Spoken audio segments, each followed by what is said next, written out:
All right, everybody. Hi, I'm Erin Helly. Welcome to today's webinar. We're still on the team building portion of the webinar, and today we have Gray Cato, who is a hard money lender.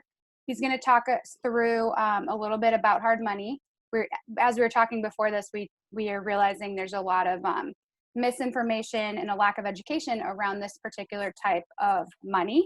So Gray's going to help us understand that, and more importantly, he's going to make sure you all know how to get a hold of him. So when you're ready to utilize hard money, take advantage of that, you can get a hold of him. So I'm going to let him introduce himself, and we're going to kind of go through an interview style conversation here. So Gray, tell us a little bit about you and why you got into real estate.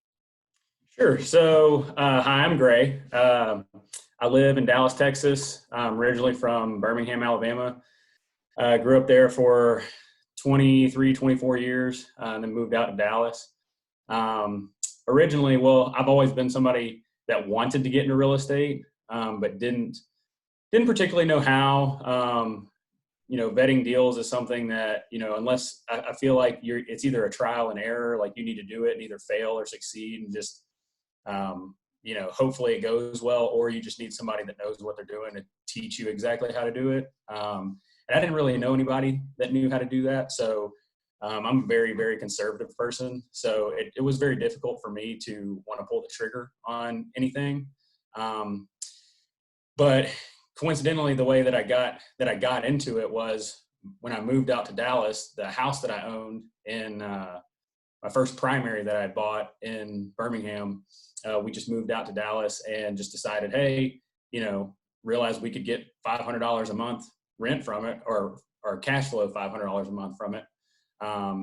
And just decided, hey, it's not a house that is ever going to like really go down in value. It was a normal little garden house that in a neighborhood where everything was pretty much the same and very cookie cutter. So we were like, let's just keep it, get our $500 a month and just kind of start building a real estate portfolio. So, moved out to Dallas. That's what we did. We bought a house, just a primary, when we moved out here, and kept that house. And that was my introduction into real estate. And a couple years later, decided that values had gone up enough to where it benefited us better to sell it at that time. And we profited 40, 50 grand from it, just from holding on to it and letting the renters pay it down.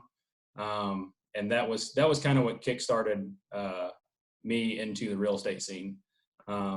And on top of that, when I moved out here, decided to get involved in doing something with real estate as a full-time job, or like just revolving my career around it. And that's how I got involved into actually like lending money on real estate investments. That's awesome. I really appreciate you sharing that, your kind of first experience, because it sounds like so many people have a very similar experience to that. And I can definitely relate to that, like being conservative and not knowing anybody who was successful in the industry, or not knowing anybody who was doing it. I had the same challenges, and I let a lot of people talk me out of it because they weren't doing it. They didn't see, it play out. And I kind of had a similar experience. When I got my first property, I was really worried I wasn't going to feel good about the purchase.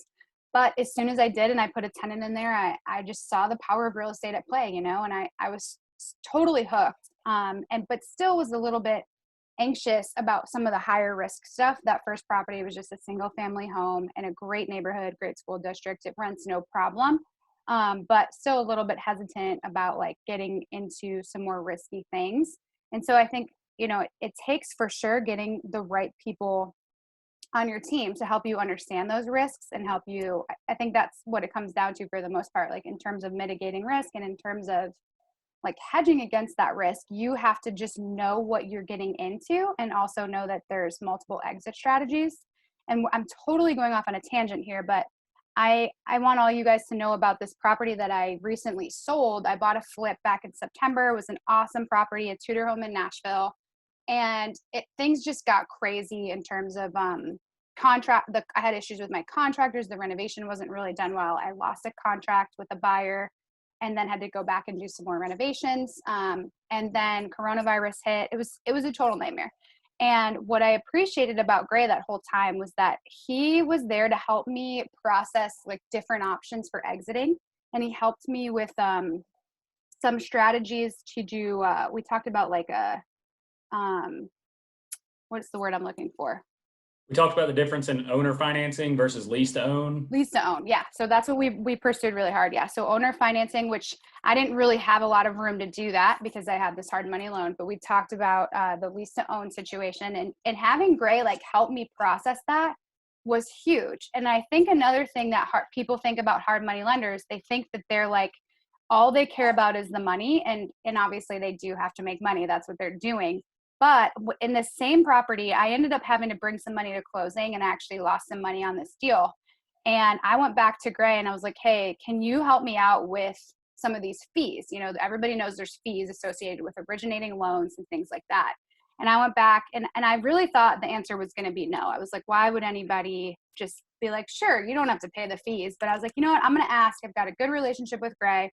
I've, done some deals with them, and they helped me out, and they covered half of the fees, and it, certainly helped with the losses there. And so I think for me, it's just important that people get to know the process, but more importantly, I think the people behind the process and getting the right people on your team. And I know I can contact Gray at any time. He responds to my text. He calls me back all the time. I think that's really important for any member on your team, right? That level of communication and that trust factor. And I remember the first time I talked to Gray, I was actually already under contract on another flip, and I was supposed to close in a couple of days, and he was like, okay, well, let me know if the hard money lender doesn't come through and you don't get the money. And I didn't really understand what that meant until I got to closing, and this lender didn't have the money. He didn't come up with the money. So when you're vetting hard money lenders, that's a huge concern, right? They have to literally have the cash and come up with the money in a short period of time. So you need to make sure that the company you're working with has that kind of money and can process things. And I've always had great success with Gray and sent a lot of referrals to him. And that's why I continue to refer him out, because he always comes through. So totally off on a tangent, but let's reel it back in. So why do you think, Gray, that investors, because most of the people on this call, most of the people that are going to be listening are going to be investors. A lot of them are going to be new investors. Why do you think that they should have a hard money lender on their team?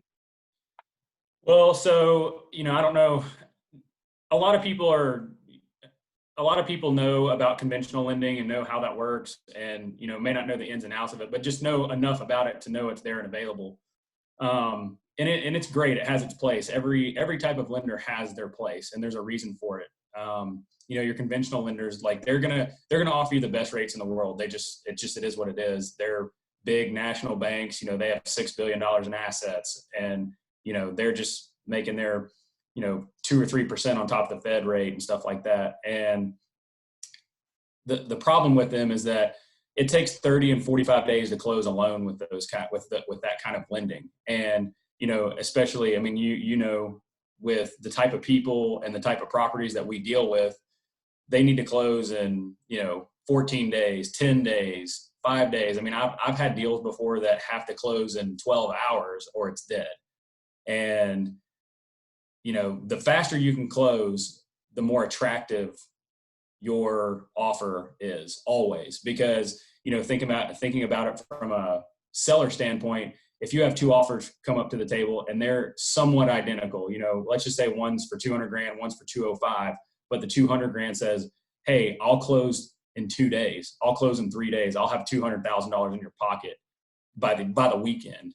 A lot of people are going to look at that and go, hey, I need the cash right now. I want my 200 grand in 4 days rather than 30 or 45 or, however it works. And, it's a much more attractive offer a lot of times. And the thing is that you can put your offers in as cash or same as cash, or in the special provisions, you can do stuff like that, because while yes, I am a lender, and while yes, we do need like lender policies and stuff, you are using cash. It's my cash.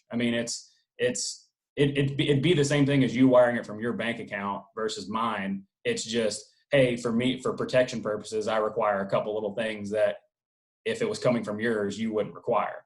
But for all practical purposes, it's the exact same thing. And I can close just as fast as somebody writing a check are wiring money straight from their bank account. So it just makes your offer way more attractive. And it's just a lot of people, especially wholesalers, like everyone here that's new investors, like you'll learn about wholesaling if you haven't already, and having a lot of wholesalers that that are good at what they do is going to be vital to finding properties. And those guys won't accept an offer from you or won't let you put their house under contract with you unless you're paying cash or using a hard money or private money lender.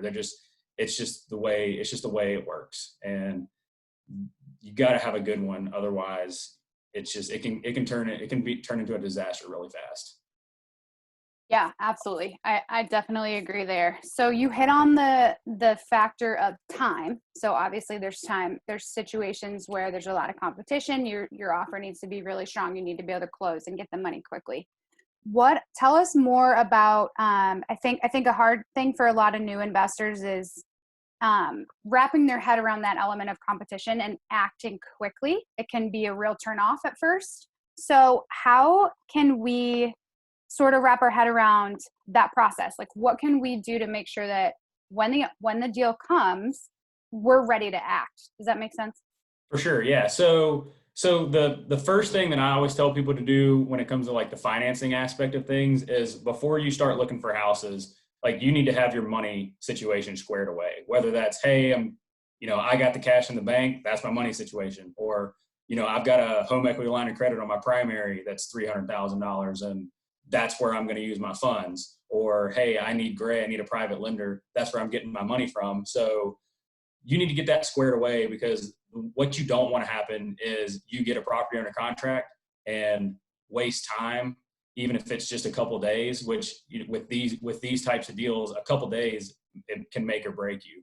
I mean, 1 or 2 days can absolutely make or break you. And you want to have that. There's so much legwork that you can get done that makes the process so much simpler and so much smoother if you have your financing lined up before you find a house. Because then at that point it turns into, hey, Erin, you're approved. When you find a deal, text me the details on it. We'll kind of go over it, make sure you're going to be in a good spot. You're going to have the cash reserves to get that deal done. And for me as a lender, I mean, I have access to a ton of tools where I can also kind of steer you in the right direction. Like if it's a deal that I don't like, I mean, one thing I always tell people too is, hey, if your lender doesn't like the deal, there's probably a reason. They're the ones, yes, you're bringing cash to the table. You're putting, your own money into the deal. But at the same time, I'm the one that's putting up 90 to 95% of it. Right. So on a $200,000 deal, I'm the one that's in it for 180 grand. I'm the one that's putting, 6 figures on the line here. And if I don't want to put my 6 figures on the line, you probably shouldn't want to put your 10 or 20 grand up either. Right. And, just to hit on that just a little bit, the one big thing that you always need to keep in mind, especially as a new investor, is real estate investing. You need to take all the emotion out of it. There needs to be zero emotion, especially on your first deal and your second deal. When you find a house, initially you may love it. You may fall in love with it. It may be, oh, this is the exact type of house I've always wanted to flip. I've always wanted to do a 1920s, 3,000 square foot craftsman house with huge wraparound porch. Like, this is the one. And then you get down to it and look at all your details and realize it's not a good deal. If I'm telling you it's not a good deal, your gut's telling you it's not a good deal, just pass it along and go into the next one. Because at the end of the day, it's about you making money, not about you flipping the house that is going to look the prettiest when it's done, or the house that you've always thought you've wanted to flip in your mind. Right. So, just to hit on that a little bit. But yeah, Are you referring to Sharondale on that one? No, I love Sharondale. That house was awesome. It And was, but it was a little emotional, at least for me. I all the things you just said came into play when I bought that house. And interestingly, the one time I got emotional and got connected to the house and attached to the house is the one time I lost money. So there's definitely something to that. Yeah, for sure. And, like on that note, me personally, other people may be different, but I'm going to do my best not to try to tell you, yes, you should, or no, you shouldn't. Because at the end of the day, that's not my decision.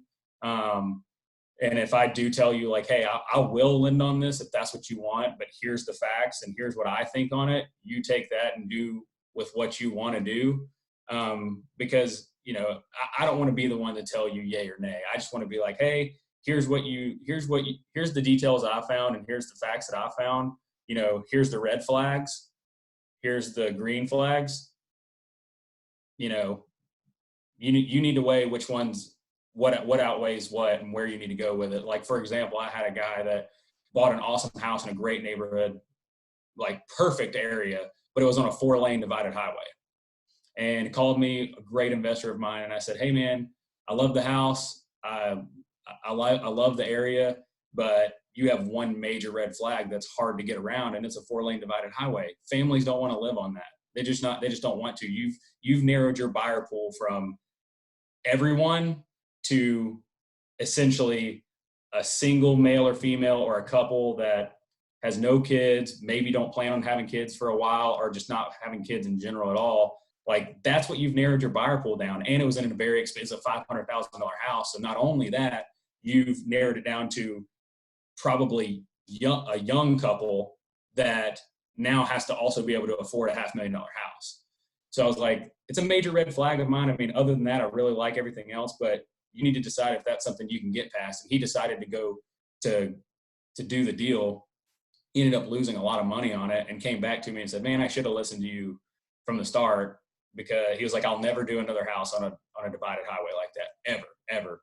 And then sure enough, like 2 months later, said, hey man, I'm looking at this one. It was on a divided highway. And I said, we're not doing it. I was like, I'm just going to tell you, I'm not going to lend on that house for you just to save you. I was like, yeah. Numbers wise, I like it, but just to save you, we're not going to do it. And, after a couple of weeks, called me back and was like, thanks for pulling me out of that situation. I know I said I wouldn't do it, but so it's, building a team is just that. It's building a team, and it's having people that you can trust, and people that are going to keep your interest at heart. And because at the end of the, yes, I make money when I do a loan for somebody, but I don't look at it as, hey, I want to do this one loan for Erin. I want to do 400 loans for Erin in the next 10, 20 years. And especially as new investors, a lot of times, you're not coming into real estate with $100,000, $200,000 in the bank. You're coming into real estate with 20, 30, 40 grand and trying to make something out of that. And, if you lose 30 grand on your first flip, you're probably not doing another one. A, because you're spooked, or B, because you're just like, hey, I lost money, I'm not doing that again. Or you're just, maybe it took you 30 years to save that 30 grand up. I mean, so you're just not going to do another one. And I want you to be able to move. I want you to come back to me for the second deal and not have 30 grand in the bank, and have 70 grand in the bank. And we move to the next one. And every single time I see a bank statement, it goes from 30 to 70 to 150 to 250. And that's how I want it to build. So it's not I look at everything on a long-term basis, not short-term. So you want to have people that look out for your best interests.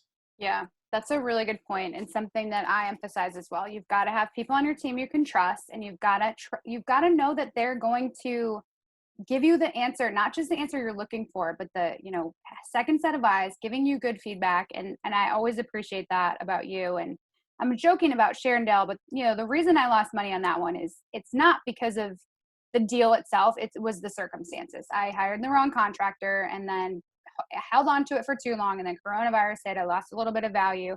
So it was, not the deal. And yes, I lost money, but prior to that, I've made plenty of money in flipping. So I'm not, I'm going to reconsider next time I look at a property of that, at that price point. And hopefully you'll remind me next time, don't forget about Sharondale when I try to buy a $600,000 house. Yeah. Contractors, I mean, that's another thing. I mean, contractors have nothing to do with me, but, I've financed hundreds and hundreds and hundreds of deals. And the biggest problem and reason deals die and people lose money are 100% contractors. If you have a bad contractor, that can cost you more money than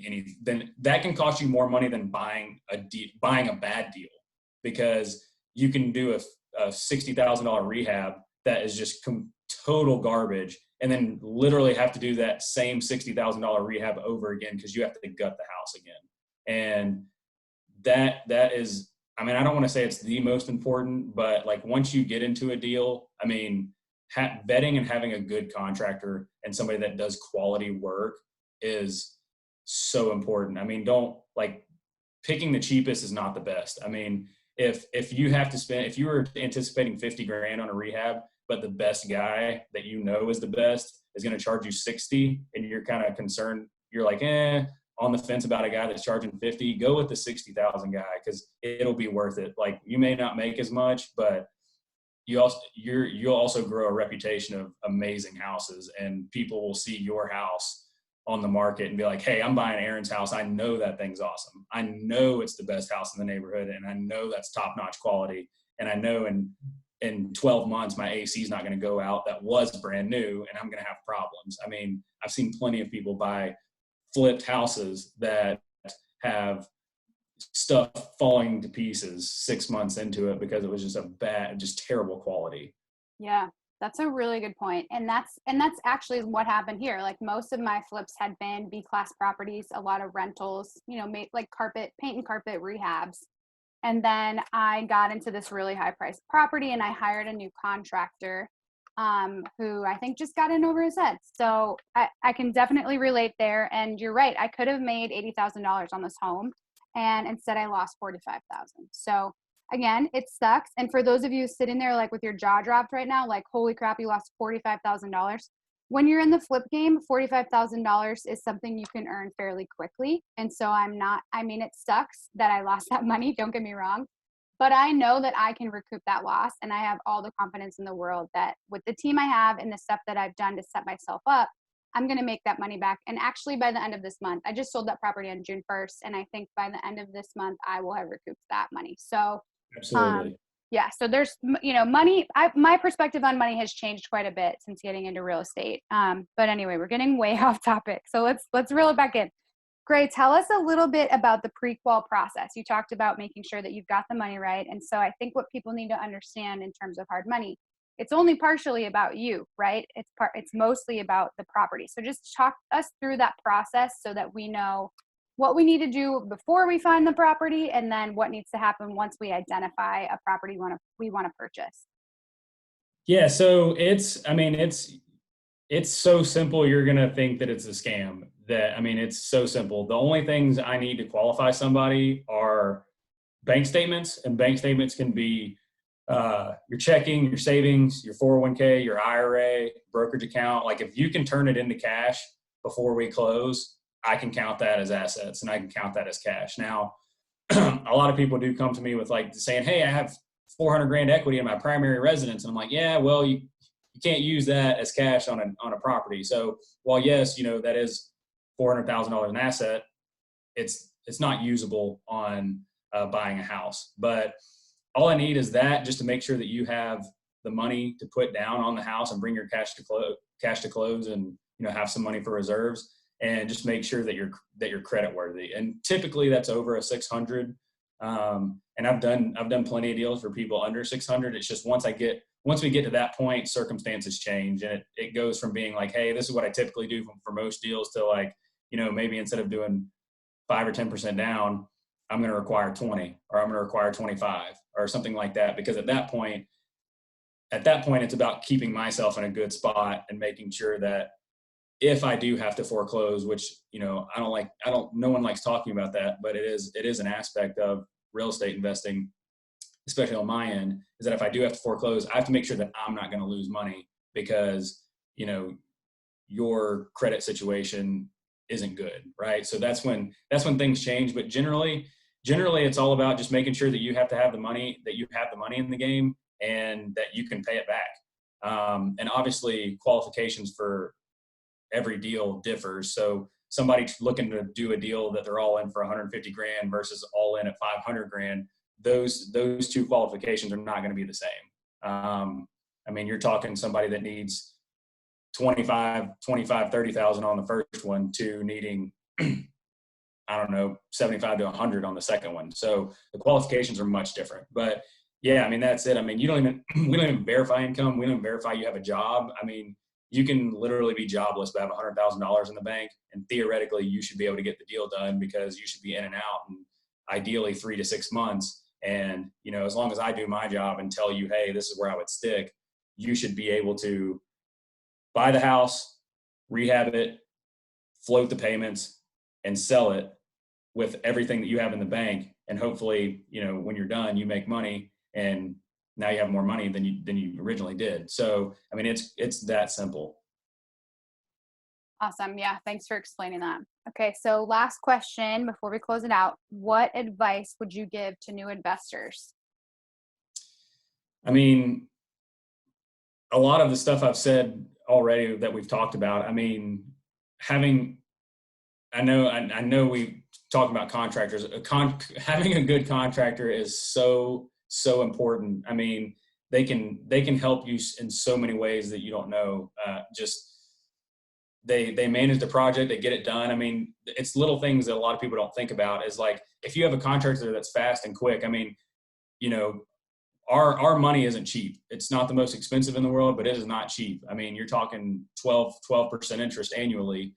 And so that's 1% a month. So if you have a contractor that can go in and knock his rehab out in 4 weeks, I mean, that guy can save you so much money versus a guy that drags it out going from 4 weeks to 12. And because, I mean, that's an extra 3-4 months that you just paid on my loan that you shouldn't have had to, because he can't get his job done. Right. So, and especially like you talking about Sharondale, I mean, that was a $500,000 loan. I mean, that's $5,000 a month that, I mean, that's $15,000 that a contractor could cost you by not just getting his job done and just getting in there, getting it done, and moving on. So like, having a good contractor is big, and having I do think, I mean, I'm partial to it, but having a good lender is key too, because they can absolutely steer you in the right direction, or they can just look at it and go, hey, I'll give you the money. I'll make my points and my interest on it, and I could care less what happens. So, I mean, it's just having a team that you can truthfully trust is so important. And the other simple thing is just buying deals right. It's where you make money. When you buy, you make money when you buy, not when you sell.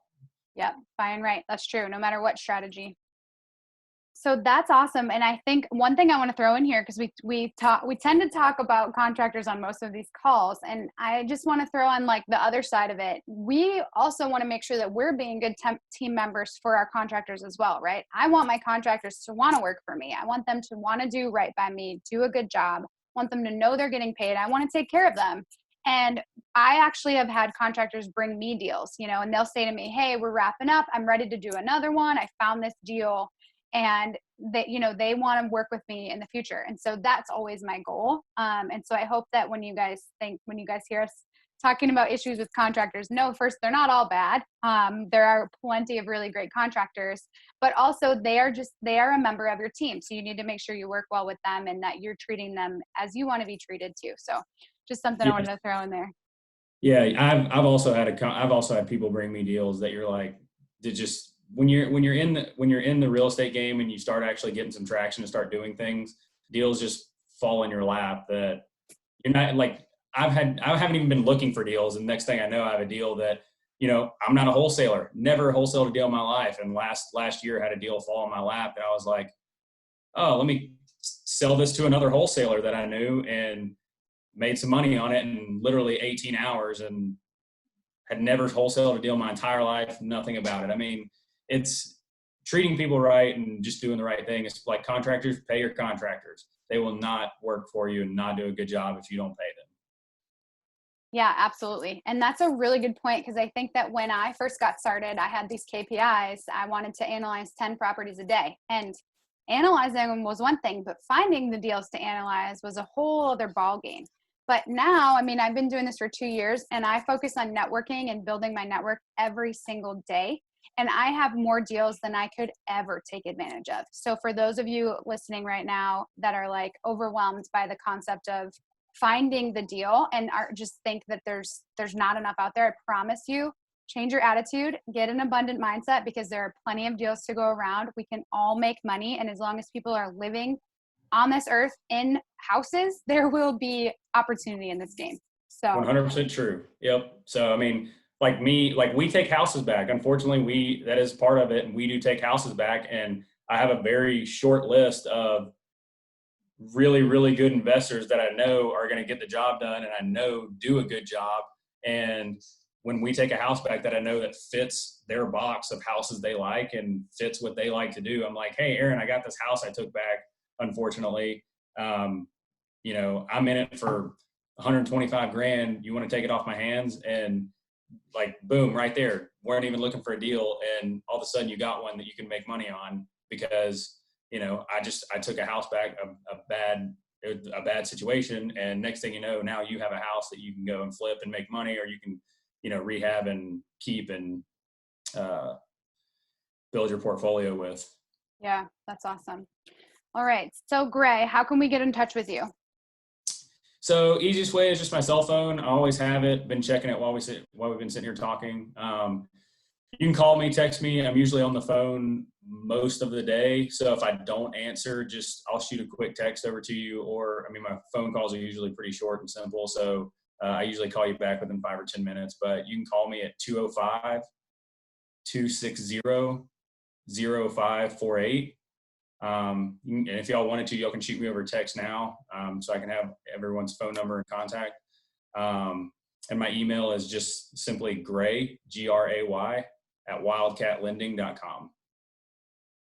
Awesome. And I'll make sure that in the notes on the YouTube video and then in the email I send to anyone registered that they get all your contact information as well. So I encourage you, whether you think you're going to need hard money anytime soon, I encourage you to reach out to Gray and just even schedule a call with him and find out exactly what products he offers and how it can help you. We only hardly scratch the tip of the iceberg here. There's so much more to learn, but my goal is just to connect you with the right people. And then hopefully now that you've heard Gray talk, this is who you're looking for, right? Like this type of person who understands the process and is willing to help you. And Gray can't originate loans everywhere, but he can definitely help you in his states and then to understand the process.